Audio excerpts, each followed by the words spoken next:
Starting things off here on the news at daybreak with meteorologist Dave Turley. 57 degrees outside. His arrest was part of a large sting operation. So far, no bond has been set. Effingham County Sheriff's deputies arrested 4 South Carolina people after a gambling raid over the weekend. When you mess up early in the morning, you can say, oh, it's early. That's my excuse all the time. It's 6 minutes after the hour. And when the news at daybreak returns, meteorologist Dave Turley will have your exclusive Doppler Max 11 forecast. Court-martial for a drill instructor charged in connection with a Marine recruit's death begins today. New cases of the bird flu discovered in the Middle East and a new vaccine for anthrax. That's in today's health notes. Coming up next, meteorologist Dave Turley will have a check of your exclusive Doppler Max 11 forecast. And then we got Dave in the background doing Darth Vader. Stay with us.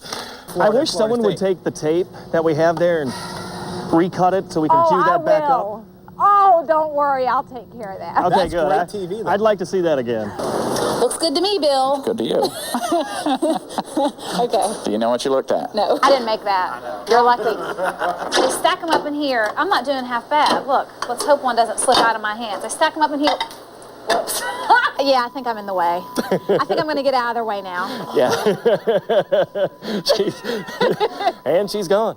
Very good morning to you once again. I'm Dmitra Denmark. And I'm Mike Seela. Thank you so much for waking up with us. It is now 6:33 in the morning, 51 degrees. And Dave and I right now are about 24 hours from losing our locks. From losing your locks if you reach that $11,000 goal. And just 3.5 hours away from heading out to Abercorn and White Bluff, where you're going to be for about 3 hours today. You guys can have nice weather out there today. Great weather, it looks like, for today. Certainly going to see some warm weather out there. Terrorized a senior citizen in her home. Tuesday afternoon, the man and a woman forced their way into 76-year-old Sadie Smith's Garden City home. They stole her car and tried to strangle her, but Smith fought back, kicking and screaming. Police did find her car, and they arrested the woman they think is involved. Here she is. Lisa Johnson was arrested on several charges, including armed robbery and false imprisonment. But there is still no sign of the man police think was involved. Testimony began yesterday in the trial of the Naval Academy senior quarterback and former Benedictine football player. Lamar Owens is accused of raping another student. He went before a military judge and faced his accuser. That woman admitted she had been drinking heavily that night that she says she was attacked. She also says Owens entered her unlocked room without her permission, and the next thing she knew, he was in her bed. Well, the Buford National Cemetery is running out of room. There might not be any plots left there by the end of this year. But there is good news on the way. Our Lowcountry reporter, Jamie Daly, found out what's being done. Now, although most are happy the cemetery will remain open, some have concerns with the Veterans Administration's plans that would damage a portion of the historic brick wall surrounding the cemetery and the fencing they're looking at installing on the new portion. Coming up next, meteorologist Dave Turley will have your exclusive Doppler Max 11 forecast. Today is March 9th and 54 degrees outside. Definitely not a bad temperature out there. The sun on its way up, and it's going to warm us up a lot today, huh? Yeah, very quickly. We're going to keep our fingers crossed for St. Patrick's Day, because it was a rough one last year. It was cold. I believe it was the rainy. coldest St. Patrick's Day ever last year. Still a good turnout. So I can say with a lot of confidence that it'll at least be warmer than last year. Good. We are going to hold you to that. Okay. Thank you, Dave.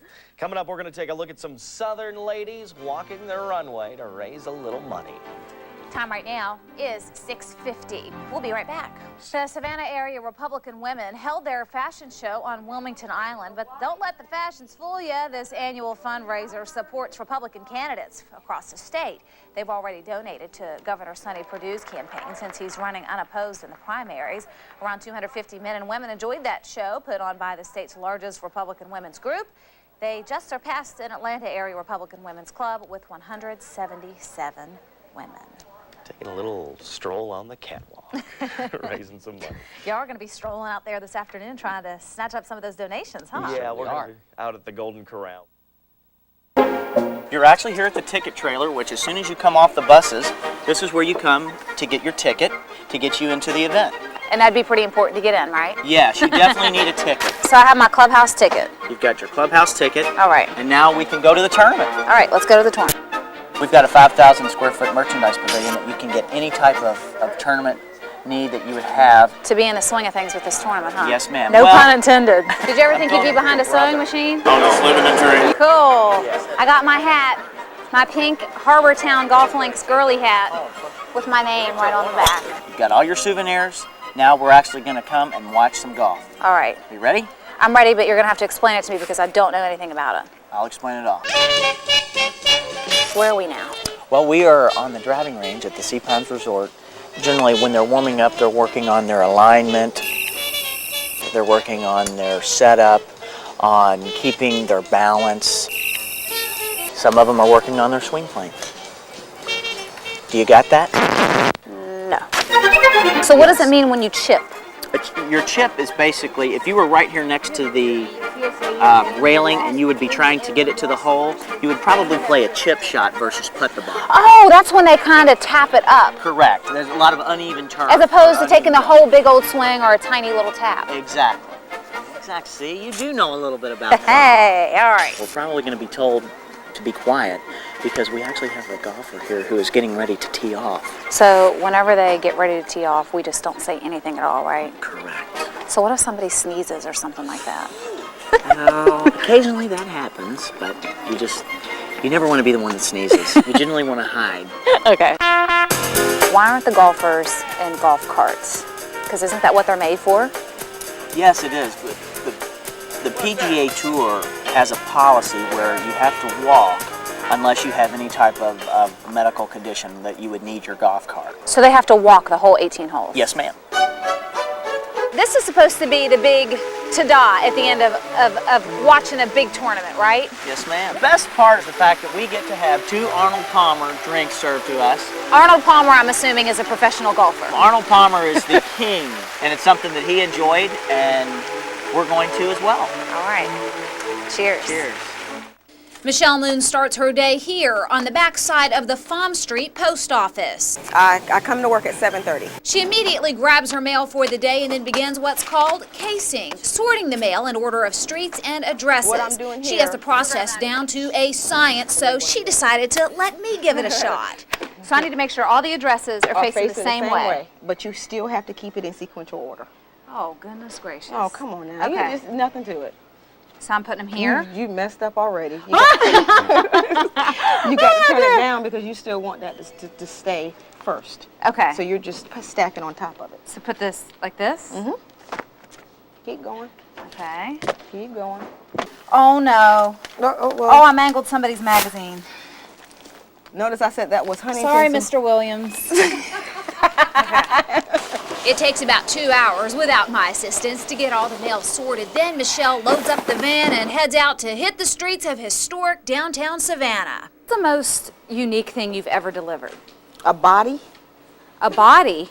Can you get much more? Yeah, a cremated body, yes. Actually, one to a funeral home and one to the family member that's supposed to take them out to Tybee Island and sprinkle them out there. You're kidding me.